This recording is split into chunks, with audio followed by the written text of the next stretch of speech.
He was not the father of the child, and he later reached a confidential settlement to end a lawsuit with that woman. Of course, it's confidential, right? Always. Because they silence you. They destroy you, and then they silence you.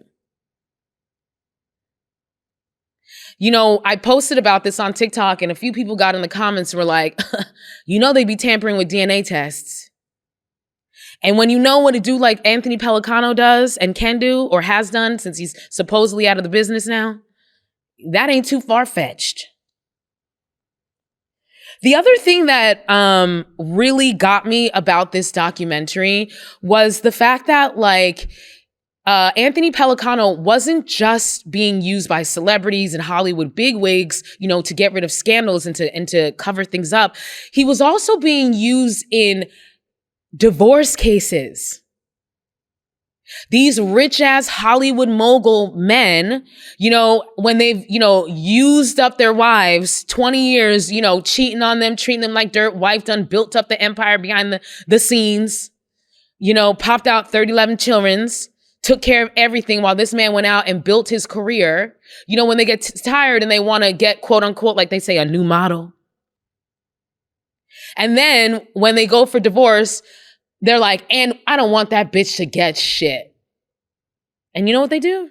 They hire Anthony Pellicano to go and smear these women who just want to get what the hell they deserve. There was one woman, she was a, you know, typical Beverly Hills Bel Air wife, gorgeous, you know, 90s bombshell blonde.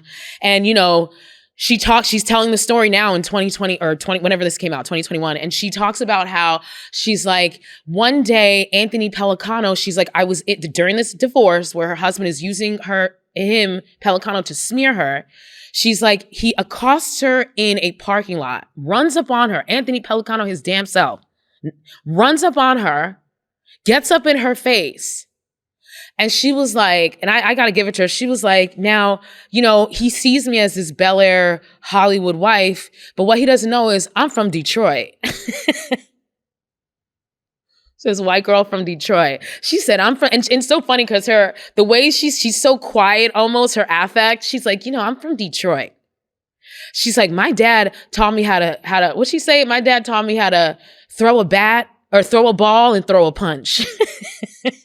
Go ahead, bitch. So she said, so I pushed past him and I got in my car and I dipped and he followed her. Imagine being a goddamn car chase going down Santa Monica Boulevard in Hollywood or wherever. He follows her. So she goes to a public place, a Starbucks or something like that. And she gets in line and he follows her in there and stands in line behind her. And while he's behind her, he's shoving her. Can you believe this? And so she goes, she tells a story. She's like, and so, well, I just hear my dad's voice, twist and swing. And she says she turned around and she decked him. And she must have knocked him out because she said, I stepped over him and walked the hell out. Good for her. So it wasn't just about, you know, it's like it's people dealing with celebrities and stuff. It's the fact that they're coming after even just a woman just trying to get a divorce and get what's due. There was a, journalist, Anita Bosch. She was doing a story on one of Anthony Pellicano's clients. One of his celebrity entertainment clients. Originally, I thought she was doing a story on Steven Seagal, which was one of his clients, but no, it was they found out later, but who cares? Anyway, you can see that when you watch. But Anita Bosch, he busted her windshield on her car and put a dead fish with a rose in the mouth and a note that says, stop. And I love how she's like telling the story. She's like, I mean, I get the dead fish, but the rose, what does that mean? And I'm like, girl, I don't know either. And I'm from New Jersey. I know a lot about mafia. The fuck is a goddamn sir? And then what's wild is that they play a tape of him telling somebody about doing that, and they're just giggling the whole time. So he just he knew he was fucking with her. Intimidation. He later chases this woman down. And then eventually at a later date, he physically assaults her. Not him. He sends his people to do it. And you can see this woman, if you watch this documentary, she's like a shrunken flower when she's telling this story. Like, you can see that she's traumatized. She's like, I mean, he stole my sense of security. So ultimately, he goes to jail because he ends up screwing himself. And he actually ended up going to jail on totally unrelated charges. They found explosives in a safe on his premises. So he ends up going to jail, and then that's when all of the wiretapping stuff comes out, all of the illegal activity comes out, and he gets taken down for illegal wiretapping.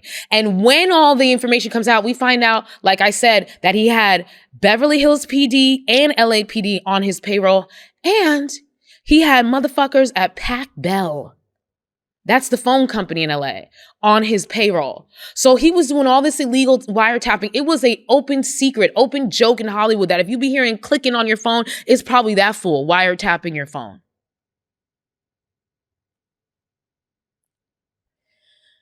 And what's wild is we have these fixers everywhere. It's not just Hollywood. There's Washington fixers. Y'all done seen Scandal, Olivia Pope? The church has fixers. Every big institution you can think of has fixers. And it really just makes you think how much we are being manipulated by these people and the media, and sold these stories like, oh, Michael Jackson, he just didn't have a child, so that's why he's allowed to sleep in bed with random strangers' boys. We get fed these stories. Oh, she's just a gold digger looking for a payday. We are being manipulated. And, I believe that we are at the precipice of a huge cultural shift, and part of that shift is in Hollywood. There is a purge happening in Hollywood right now. And that's a great segue into my next topic, which is the fact that P. Diddy, which we brought up last week, was sued 2 more freaking times since he settled out with Cassie, along with other high-profile people under this New York Adult Survivors Act.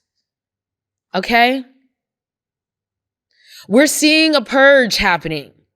I think, with the advent of social media, people are getting reactions in real freaking time, and people are sick of it. Like, I'm sorry, but I don't want to have to listen to a song and think about what a creeper the singer is. I don't want to watch a movie and have to think about what a creeper the filmmaker was or the actor was.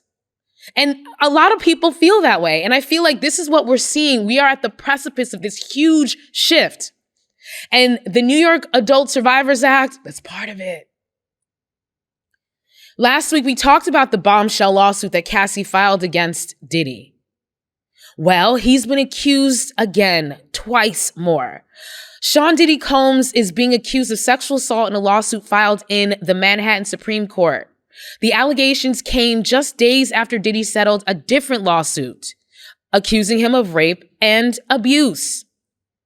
According to the documents obtained by People, a woman named Joy Dickerson Neal is accusing Diddy of drugging and raping her when she was a college student at Syracuse University in 1991.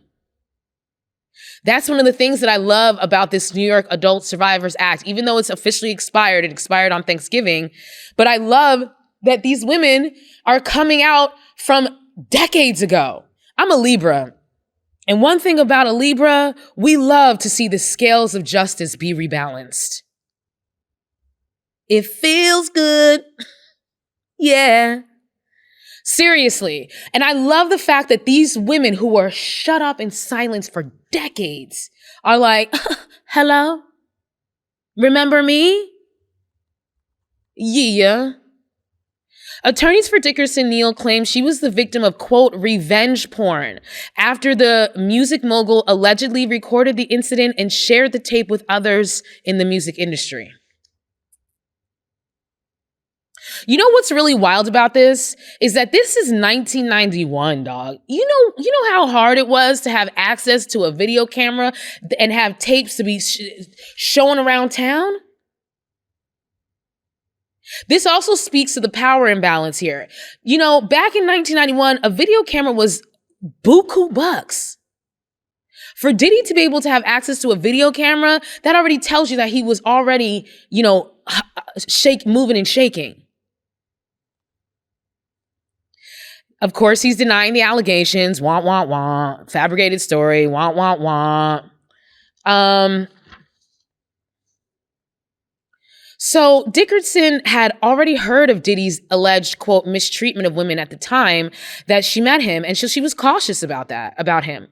When they went on a date, which Dickerson Neal claims she, quote, reluctantly agreed to, she says he drugged her after she left her drink at the table, and soon she couldn't independently stand or walk, end quote.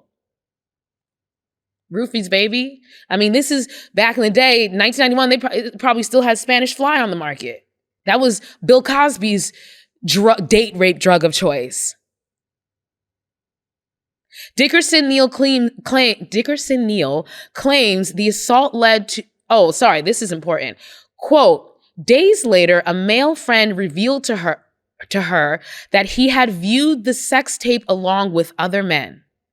Horrified, Miss Dickerson asked how many others saw it, to which he responded, quote, everyone, end quote. Dickerson Neal claims that the assault led to a decline in her mental health, causing her to drop out of college and never receive her degree. This girl was a good enough student to get into goddamn Syracuse, and her whole college career thrown down the drain. And that's another thing about these dudes. They destroy these women. They destroy them. They come in one night and violate these women and then continue violating them, doing revenge porn shit, and then that's it. Fuck that woman, she's done. And look what happened to Diddy. His star just got bigger and brighter. The third woman who sued him. Of course, he's denying this one too. According to DMZ, Diddy has been sued a third time for alleged sexual assault, and this time a third person is allegedly involved. The lawsuit was filed anonymously by Jane Doe, who claims Diddy and singer-songwriter Aaron Hall took turns raping her and one of her friends, either in 1990 or 1991. Diddy was busy in the early 90s. I don't think he stopped being busy. The lawsuit alleges the woman and her friend met Diddy at a record event, and Diddy and Hall began flirting with them, buying them drinks during the evening. The woman claims Diddy and Hall took the woman to Hall's apartment where she was offered more alcohol and then coerced into having sex with Diddy. That's another one, the coercion, y'all. You know, we're starting to really get into the nitty-gritty of sexual assault and domestic violence, and the fact that it is not cut and dry. It is not clear. It is murky gray area. Coercion is for real. It's a real deal. Just because you said yes doesn't mean you wanted to say yes. Is it really a yes when you're at the end of a barrel of a gun? I don't know. You tell me. I mean, we know what the answer is. It's not. She says she was traumatized, and then as she lay in bed, Hall allegedly came in, pinned her down, and also raped her. It's just disgusting. She says her friend was also raped by both men. She says a few days later, Combs went to the woman's house and became enraged. He was irate and began assaulting and choking Jane Doe to the point that she passed out. Combs was searching for Jane Doe's friend because he was worried that she would tell the girl he was with at the time what he and Hall had done to them, end quote. I mean, it just gets more and more fucked up. So as if you hadn't traumatized them enough, by the way, because you allegedly raped both of them, you hound this woman down days later, choke her the fuck out. Why? Because you don't want her to tell your girlfriend that you raped them? I mean, the levels to this shit.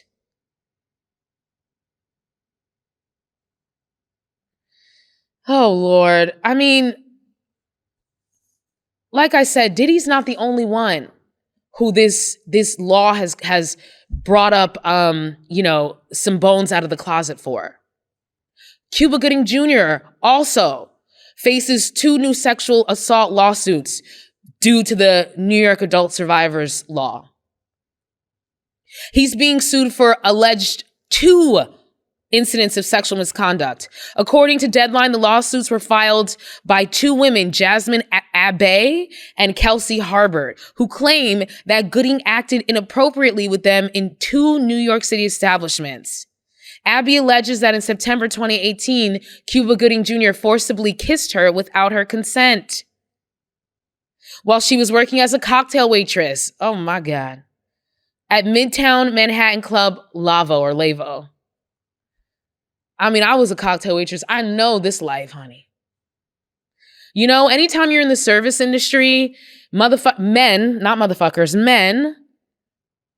think that they have access to you. I can't tell you how many motherfuckers I had to check for touching me, talking to me all kind of crazy ways, doing weird stuff. So I'm not shocked. A second woman, Kelsey Harbert, claims that Gooding groped her breast in June 2019 at a different Midtown Manhattan rooftop bar, Magic Hour. Quote, in response, the plaintiff grabbed the defendant's hand in order to remove it from her breast, which the defendant then took her hand, put it up to his mouth, and tried to kiss it. Ladies, we know that move, right? A dude inappropriately touches you, puts his hand on your shoulder, puts it on your thigh, gropes you. The small of your back, that's the favorite place for these creepers to put their hands. And when you take their hand and physically remove it, they swap your hand and kiss it. Disgusting. They do that shit all the time. We all know, huh? We all been there. Our clients were deprived of justice, of the justice they sought in a criminal case. Remember, these are only lawsuits. These are not criminal cases. And let's not forget, we heard about these stories before. Okay? Last April, Gooding pleaded guilty to a misdemeanor charge in relation to forcibly touching Abbey, whose name was undisclosed at the time. So we already heard about these women. This is not something new. They just coming back to get theirs. Now we have Jamie Foxx was also sued for a sexual assault that allegedly took place 8 years ago.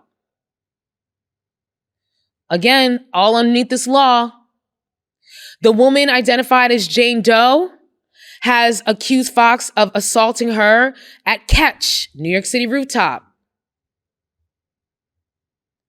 When she met him, he said to her, quote, wow, you have that supermodel body and you smell good, end quote. Foxx allegedly grabbed her arm and took her to a quieter part of the roof venue. And when they were alone in a more private location, he groped her breast. Whoa, wow. Where did we hear this before? She tried to move away, but then he put his hand